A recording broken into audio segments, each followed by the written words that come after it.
Bonjour à tous et bienvenue dans l'Instant Musique. Ce mois-ci, et ça fait très longtemps, je vais vous parler des comebacks des chanteuses. Il y en a eu pas mal cette année et l'année passée, donc nous allons commencer en septembre 2013, si je ne me trompe pas, c'est bien ça, avec Cher, qui a fait son retour avec l'album Closer to the Truth, plus près de la vérité. Voilà, un album qui était fort attendu étant donné que son dernier datait de 2001, et qu'elle a déjà plus de 40 ans de carrière et pas mal de fans. Donc elle était attendue au tournant, comme on dit. Alors est-ce que ce comeback a fonctionné ou pas? Nous allons le voir dès maintenant. Eh bien, c'est un retour en demi-teinte, dirais-je, car les ventes ont été plutôt décevantes, mais elle a quand même réalisé des performances dans les charts. Vous savez, ces classements d'albums qui vont de 1 à 100 et qui déterminent les meilleures ventes, donc du numéro 1 au dernier forcément. Et elle a fait sa meilleure entrée dans les charts américains depuis toujours. Et comme elle a commencé sa carrière dans les années 60, c'est quand même une belle performance. Et elle y est restée en numéro 1 quelques jours, non, une semaine et quelques jours. Donc c'était une performance plutôt pas mal. Et en Angleterre, elle est restée dans le top 5, ce qui ne s'était plus vu depuis les années 90. Donc, dans les pays anglophones, on peut dire qu'elle a plutôt séduit. Elle a même eu un disque d'or au Canada, donc plus de 50 000 ventes, si je ne me trompe pas. Et au niveau des États-Unis, beaucoup plus de ventes, évidemment. Et ces singles se sont classés numéro 1 quelques jours généralement. Mais de nos jours, c'est déjà pas mal pour une artiste qui a 67 ans, on est d'accord. Et ici, elle est repartie sur la route avec une tournée qui va faire le tour des États-Unis pendant 5-6 mois, et ça a commencé le mois dernier. Voilà. Au niveau de l'album, ça a été pas mal critiqué parce qu'on s'attendait à un retour plus classique. Elle avait au départ annoncé un album country, on est loin du compte. C'est un album très dense, très pop pour les clubs, etc. Et ça a séduit des gens, mais ça en a déçu pas mal aussi.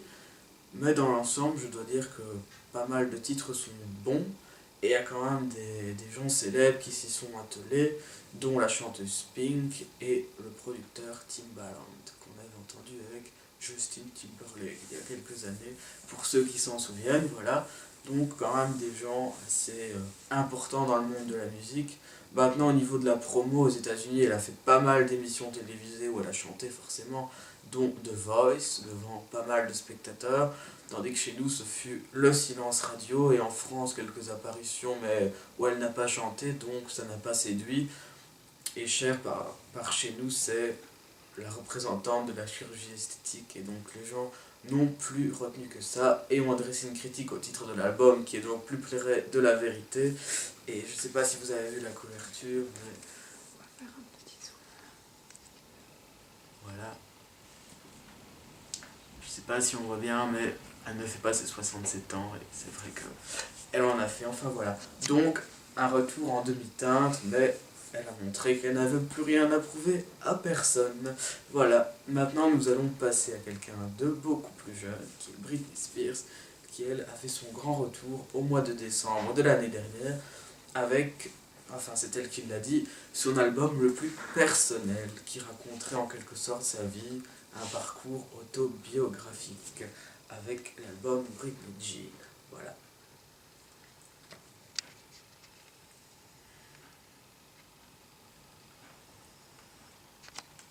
Album qui a été descendu maintes fois et qui n'a pas brillé du tout dans les charts ou nulle part ailleurs d'ailleurs.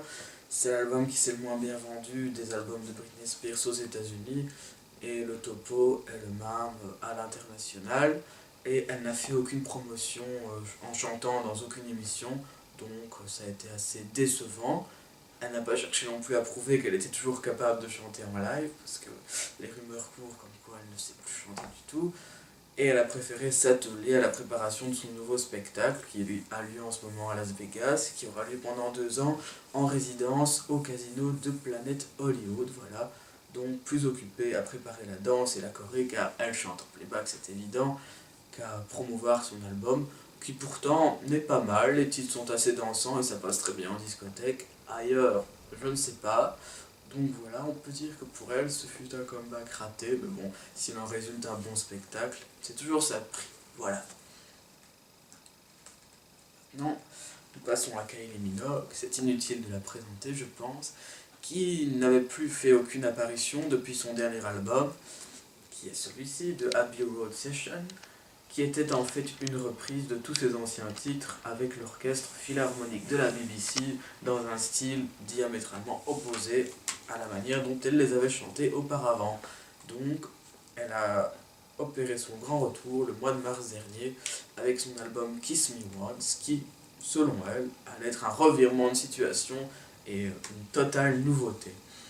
Je suis pas tout à fait d'accord, j'ai eu l'occasion d'écouter quelques titres, et bon, on retrouve Kylie Minogue comme dans ses titres les plus célèbres, donc c'est pas vraiment le renouveau du siècle, mais on espère que le fait qu'elle soit secondée par des artistes comme Enrique Iglesias ou Pharrell Williams lui permettent d'atteindre un seuil de vente assez appréciable. Je pense que ça va marcher pour elle, et elle prépare une tournée qui aura lieu l'année prochaine. On l'a vu un petit peu en France dans The Voice, où elle secondait Mika dans les coachs, et elle a aussi participé à l'émission The Voice, mais là pour la BBC, et elle s'apprête à la faire pour l'Australie. Donc elle a un planning assez chargé entre la France, l'Angleterre et l'Australie, et la promotion de son album. Donc voilà, j'espère que ça va bien se passer pour elle, mais au niveau du renouveau, rien de neuf sous le soleil pour Kylie Minogue, voilà. Et l'avant-dernier artiste dont je vais vous parler aujourd'hui, c'est Jennifer Lopez, qui elle aussi a une carrière d'une bonne quinzaine d'années, et on peut dire que tout le monde la connaît, voilà.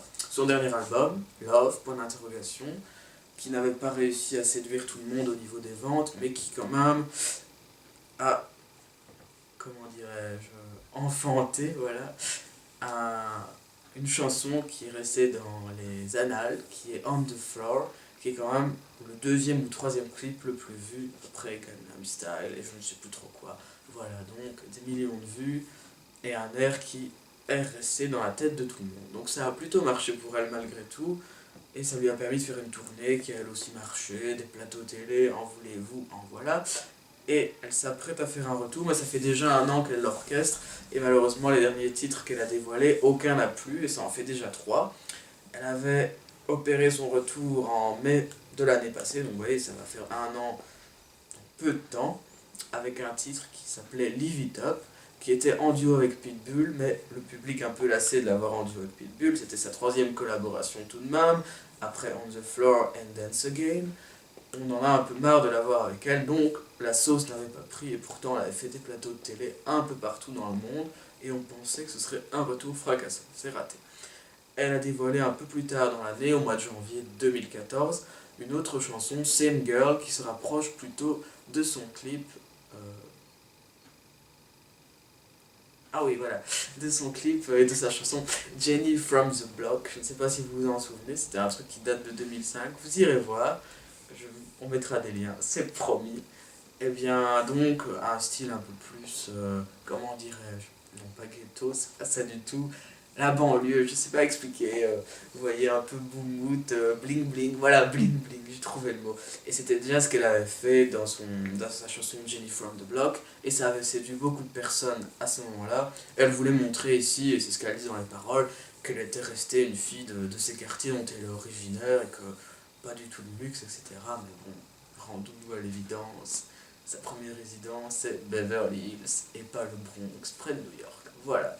Et ici, dernièrement, elle a dévoilé le titre I Love You Papi, ou I Love You Papi, parce que c'est écrit très bizarrement. Et bon, on ne retiendra pas la chanson qui n'a rien de très intéressant. Par contre, le clip, là, vous verrez, ça va plaire aux filles, ou aux garçons peut-être, les deux, on verra. Mais en attendant, la sauce ne prend toujours pas et on attend son album pour le mois de juin. Voilà, on verra ce que ça va donner. Et la dernière personne dont je vais vous parler, tout le monde la connaît, c'est bien Madonna. Voilà. Ça fait 2 ans déjà qu'elle était revenue avec Gimme All Your Lovin' et Girl Gone Wild, qui n'était pas passé inaperçue, ainsi que sa performance au Super Bowl aux États-Unis, qui avait fait un carton plein et qui avait valu à Beyoncé, qui l'avait remplacée l'année d'après, beaucoup de critiques car on disait qu'elle n'avait pas atteint le niveau. Madonna fait aussi une tournée, le MDNA Tour, qui a bien marché dans le monde et qui lui a valu le fait d'être milliardaire. Voilà, c'est officiel, elle rejoint les quelques heureux élus de la liste et elle prépare son retour depuis quelques semaines. et elle nous a présenté les collaborateurs avec lesquels elle l'effectuait. Et entre autres, on peut déjà donner le nom de Avicii, un DJ qui est connu pour pas mal de personnes dans le monde de la danse. Voilà, on verra ce que ça va donner. On lui souhaite pas beaucoup de bonheur, mais beaucoup de chance. En tout cas, on espère qu'elle ne nous décevra pas plus que la dernière fois. C'était déjà un bon retour. Et voilà, on l'attend au top de sa forme. Voilà, j'espère que cette petite, comment revue, critique, je ne sais pas trop, sur le comeback des stars vous a plu. Ah, il y en a encore plein d'autres à citer, donc s'il y a des gens qui se sont sentis oubliés, ils peuvent m'en parler. J'ai parlé des artistes que je connais, je n'allais pas commencer à m'engager sur un terrain et dire n'importe quoi sur des gens que je ne connais pas, donc voilà. J'espère que ça vous a plu et on se retrouve le mois prochain, quand vous le voudrez d'ailleurs. À bientôt dans l'Instant Musique.